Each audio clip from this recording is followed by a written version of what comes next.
Warning: graphic images of pest control. Do not watch if you might be offended.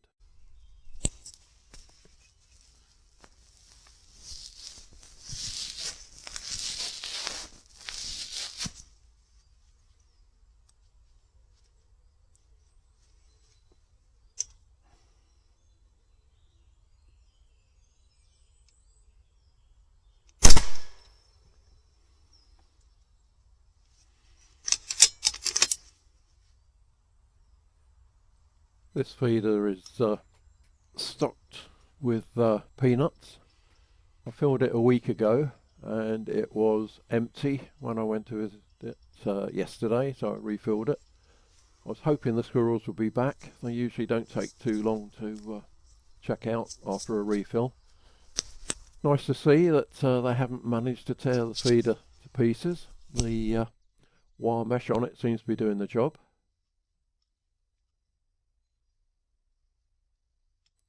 Once again using the Impact M3 22 FAC with a HIC Micro 4K light on top.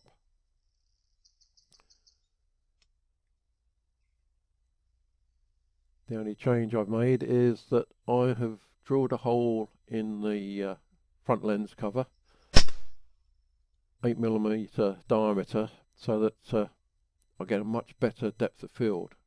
There's virtually no change in focus needed over the normal shooting distances that I'm using. Later in the video there is a short clip that shows oh, that's unusual. You don't usually have one hanging around after you've just shot one on the ground. Anyway, as I was saying, there is a short clip at the end which shows how the sight is focused at 82 meters, or 82 yards that is, and is also still focused at 18 yards. That's a huge benefit when you're shooting, that you don't have to keep on changing the focus all the time.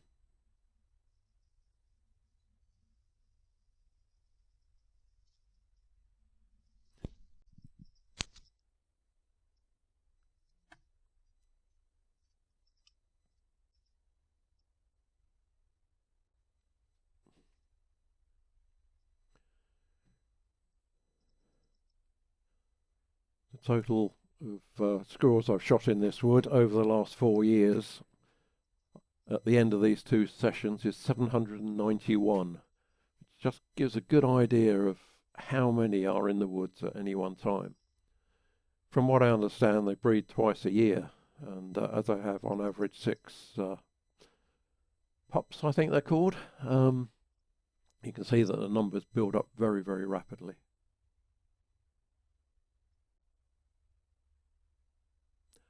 I would imagine that the youngsters are able to breed at 6 months. Might even be earlier than that. I know rats are capable of breeding at 6 weeks old, so I dare say these are not too different.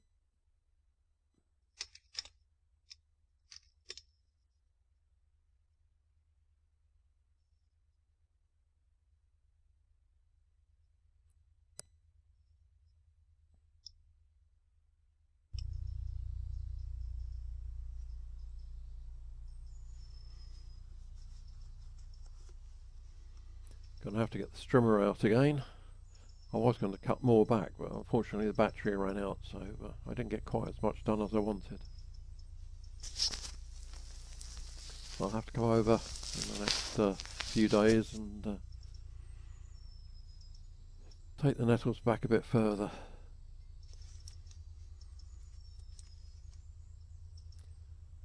It's so tempting when they're sitting there, but they move just too quickly to risk it.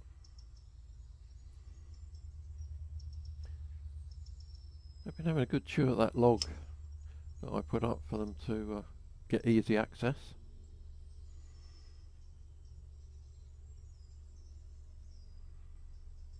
I'd rather they chewed that than they chewed my feeder.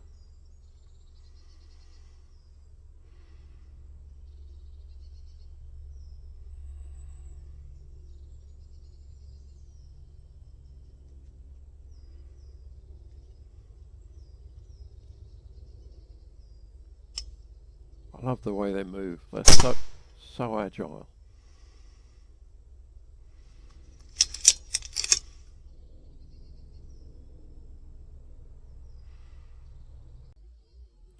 I thought it was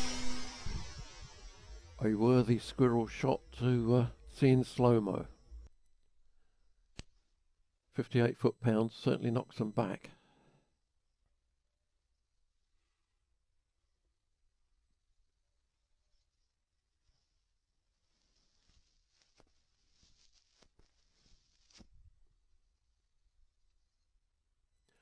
You'll notice that all my feeders have a platform on the left-hand side. The purpose of that is to encourage the squirrel to turn and face me when it's feeding. There's not really enough room to the front, and there's certainly no room to the right-hand side where the target spinner is.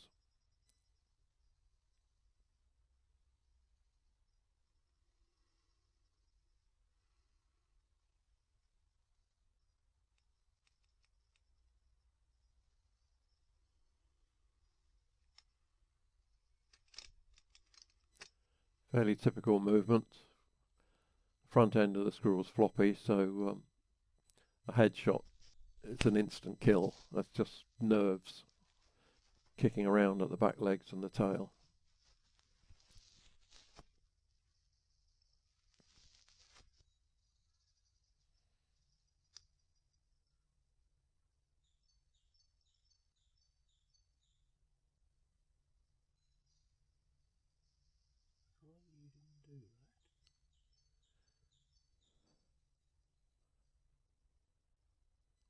Why would it do that when there's peanuts to be had?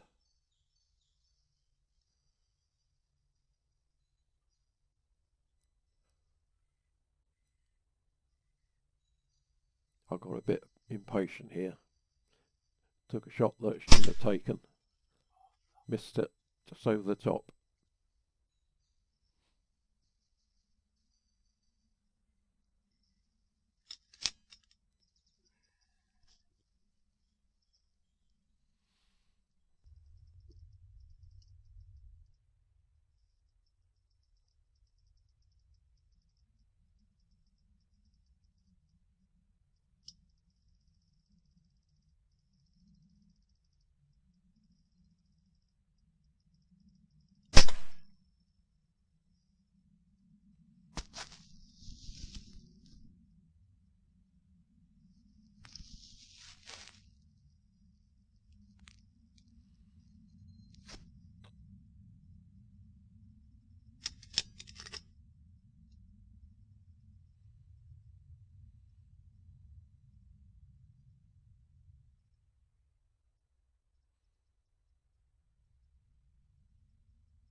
I think this must be the same squirrel that was having a chew at the feeder before. Didn't take it long to come back, if it is.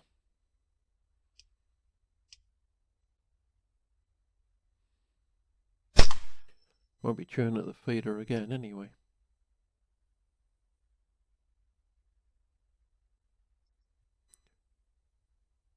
Quite a little pile of bodies building up there now.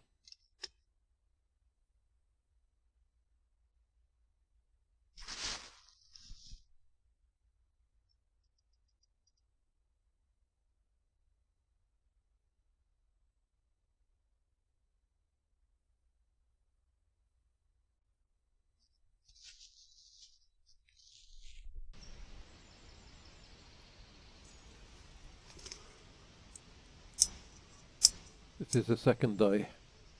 I've moved to a different feeder. This feeder's actually got pony mix in. I got the idea from predator protection. The only problem is it doesn't really work in the winter because it's got pellets in, and those pellets swell up and stop it feeding through. So I stopped using it until the weather improves. Seems to be working. I think I still prefer to use peanuts, but they are so expensive that it can be a little hard to justify sometimes, but hey ho, what else am I going to do with my spare time?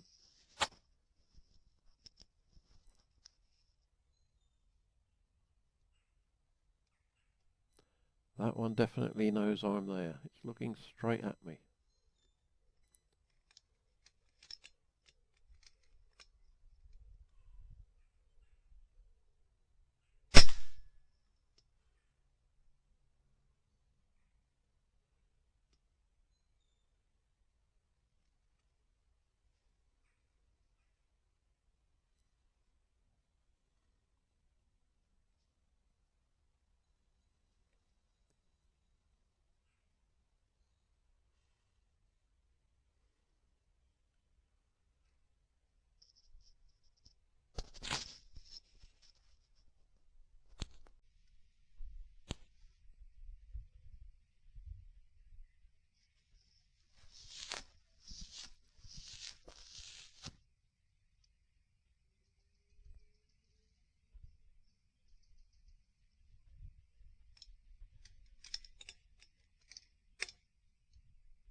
Now what happened there was I pinged the laser rangefinder, and it obviously picked up something further back, because if you can compare that shot with the previous one in the same position, there's a lot more holdover.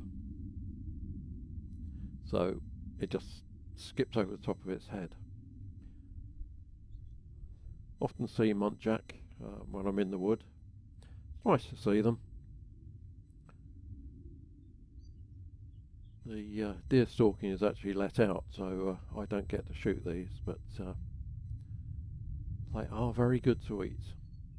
I dare say if I asked I could take one or two if I wanted to, but I've got access elsewhere to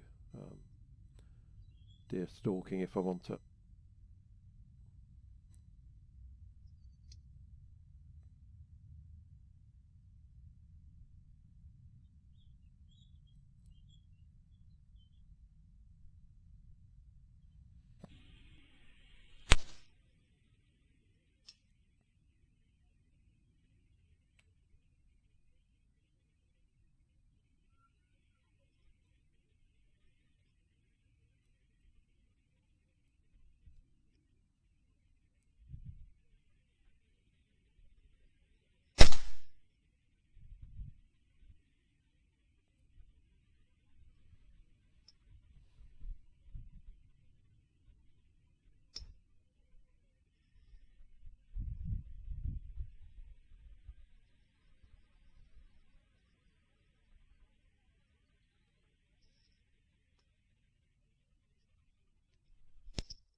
As you can see, I've moved back to the original feeder here. The one I had started the day on started out really well, but then it went very, very quiet for probably 2.5 hours. So as I checked this feeder out earlier in the day and could see that quite a lot of peanuts had gone down, I thought it was worth just coming over and finishing the day off on this feeder. Now this is what I've done with the site in order to improve the depth of field. You can see that it was an 8mm hole in a disc set into the lens. I actually only did that to trial it out, and eventually drilled a hole in the lens cap. Thanks for watching. Please like and subscribe, and look out for the next video, which should be along in around about a week's time.